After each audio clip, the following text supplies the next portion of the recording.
Hi, I'm Sarah Klein with YogaToday.com. In today's episode, we'll be walking you through a variety of exercises that will help prevent lower back pain in late stages of pregnancy. And with me, I have Yvette Werner, who's in her 37th week of pregnancy. So, have you had any low back pain at all? I have. A little bit, just recently. Yeah. So, there's a couple of things you can do. You can reduce some of your more strenuous physical exercise if you stand for a long period of time at work.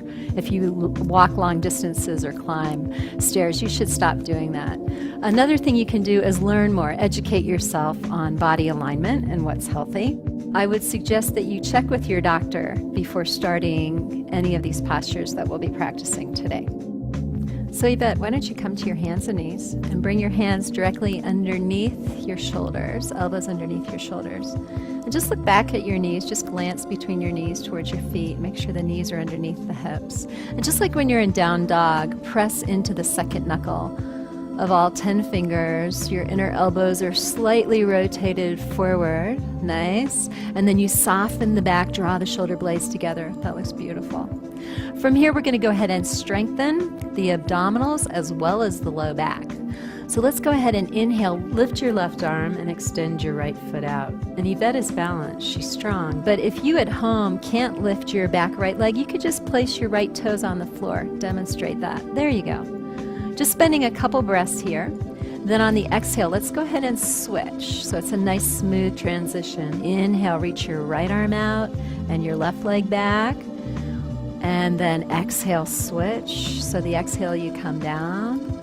Yeah. And then inhale. Good. And you'll notice that she's just gazing at the floor right above her mat. That's perfect. Her head is in line with her spine. She's working the erector spinae, those muscles that run along either side of the spine. This is also strengthening the abdominals. Again, you just hold for a few seconds. Stay with your breathing, Yvette.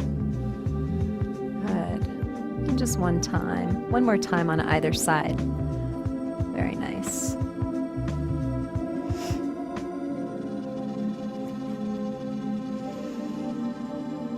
Good, and then from here, just go ahead and sit back on your heels, if that works for your knees. Good, great. So how did that feel? That felt really good. Nice, okay. So the next thing I'll have you do, I'll have you come back up into that position once more on hands and knees.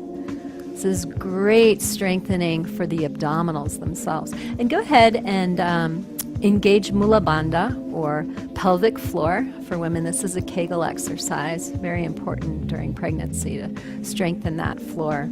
And you'll go ahead and you'll inhale here with a nice long spine.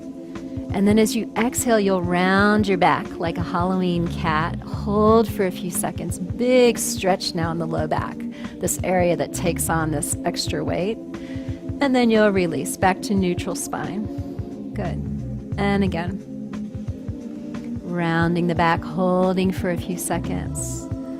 You're also doing a bit of a pelvic tilt, which is great for the low back. Pelvic tilts can be done sitting on a chair, sitting on a yoga ball, in your car, as long as you're paying attention to driving, maybe at a red light. Good. Just a few more times. Again, incorporate your breathing. Exhaling as you round, there's a contraction there, and then inhaling, lengthening. Good. I'm noticing you're wanting to go into a little bit of cow's pose and let the belly come towards the floor. That's fine, as long as you don't feel like your body weight is being pressed on the baby at all there. And just one more time. And then come back and sit on your heels. Nice. Or widen your knees. Good. Great. So from here, a great modified pose is to come into Baddha Konasana. We'll use your lovely couch here. Just slide back so that your lower back is, use a wall as well, but so your lower back is completely supported. And then with the soles of the feet towards one another, you can take your hands down around the toes, sitting up nice and tall, not creating any round in the back at all. So you feel your sacrum pressing into the couch. Good. Yeah, that feels really good. Nice. And so then from here, you can just sit and breathe while you're watching television or talking to your house guests, whatever works for you. And even if you felt a little tension in the hips, you can just do a very small butterfly motion with the knees, a lifting and a lowering.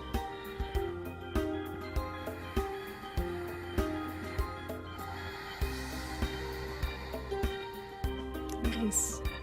Good. And make sure that you lift up every now and then and just snuggle your low back right in so that you have full support there, the sacrum. This will help to open the hips, and as long as you're opening the hips more and more, then you're giving more relief to the low back. From here, we're going to move right into what's called Nadi Shodhanu, or the calming breath, which is important as well at this stage. So let's take the left hand and just open it here. So here we're going to bring the right hand up, and we're going to use the right thumb against the right nostril. Remember this, Yvette?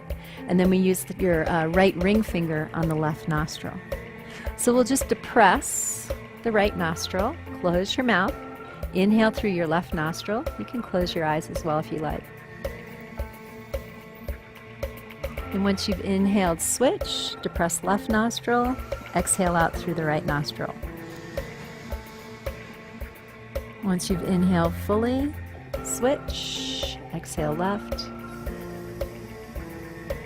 Now we'll inhale left. Depress left, exhale right. Inhale right. And switch. So the sequence goes exhale, inhale, switch. Exhale, inhale, switch. If you get lost, just start all over. So continue with that.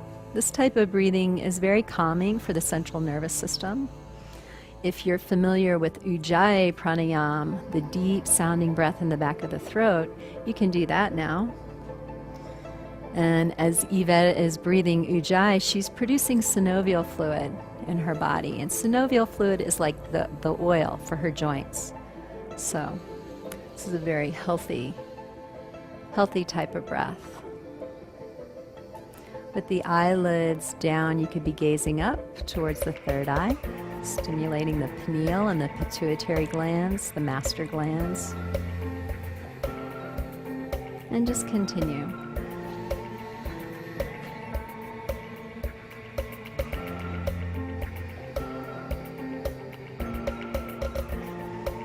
And then finally, the next time you exhale through the left nostril, just release your right hand down. So just rubbing your hands together balances both sides of the brain, right and left hemisphere.